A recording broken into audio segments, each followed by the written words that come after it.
Hey guys, this is Comic Uno, and today I'm doing a review for Legends of Tomorrow, the winter finale, the mid-season finale, called The Chicago Way. So let's start talking about this episode.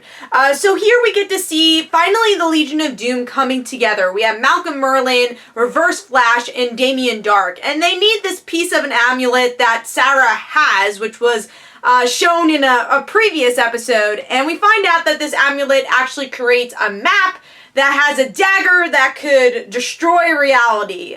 So the rest of the episode, though, kind of is split up into parts, as it usually is with Legends of Tomorrow, where Ray and Nate are just bonding and having a bromance, dealing with the Al Capone story, or side of the story, where Sarah and Stein, they get kidnapped, and Sarah's trying to be the best leader she can be, and then realizes that what's most important is not really saving history, but instead making her family happy, which is, the Legends of Tomorrow team that she has here.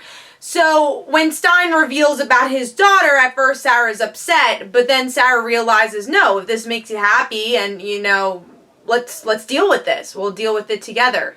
And then Mick is having hallucinations of Captain Cold. Maybe this means that he doesn't want to be a hero anymore. That he feels guilty that Captain Cold is dead, even though I feel like he should have dealt with this a little while ago. And these visions are coming back. So we were a little misled that a lot of people thought Captain Cold would return, but it really was just a hallucination. And then we have a really weird ending that Rip Hunter is finally remembered in this series, and he is back for some reason. We'll have to see what that's all about. And he's a director, so very different with an American accent.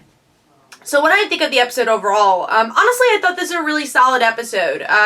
Did it feel like a finale? I think there could have been a little bit more of a shocking moment in the episode, but it was still a really solid episode, and I feel like all the characters were utilized really well. The best stories being, of course, Sarah. I think she went through a lot in this episode, and she was a good leader as always. And then Professor Stein dealing with his daughter, even though we don't get to see his daughter, hopefully in the future we will, but him dealing with what's right, what's wrong, and him remembering stuff, and then he was kidnapped for a little while. And then Mick still dealing with Captain Cold, which again, I don't know how to feel about that story. Is it just because they wanted Captain Cold in this episode, or I don't know. I felt like that was a little weird, that episode, just because I feel like Mick has dealt with those problems already, but they just kind of brought them back.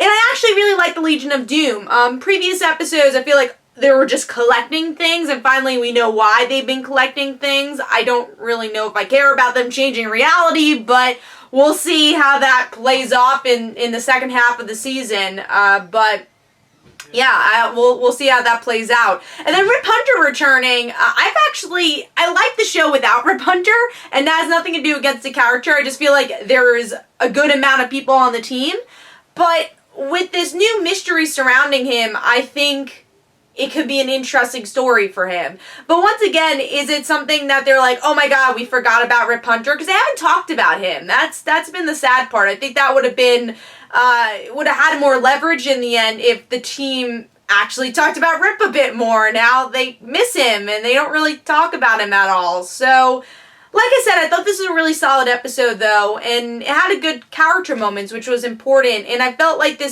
structure was a bit better than in the previous episodes. I feel like everyone had a time to shine. So the show is moving to Tuesdays now, and as you guys know, I am not really able to review many shows on Tuesdays. I'm already reviewing Flash. I have Frontline Live, our comic book show on Comic Frontline from 9:30 to late at night, and then do my Teen Wolf review. So I most likely will not be able to review Legends of Tomorrow like I do on my channel, but of course I'll be still doing reviews on the Legends of Tomorrow podcast. So you'll hear my thoughts there, and we'll have a podcast tonight telling you which day we will be recording for the Legends of Tomorrow podcast now that the day has moved. But hopefully you guys enjoyed. This is Comic Uno. Don't forget to follow me on Twitter. Don't forget to like my Facebook page. Also, description below, there are links for my comic book, Like Father, Like Daughter. And don't forget to like the Facebook page of Like Father, Like Daughter. And I'll see you guys later. Bye.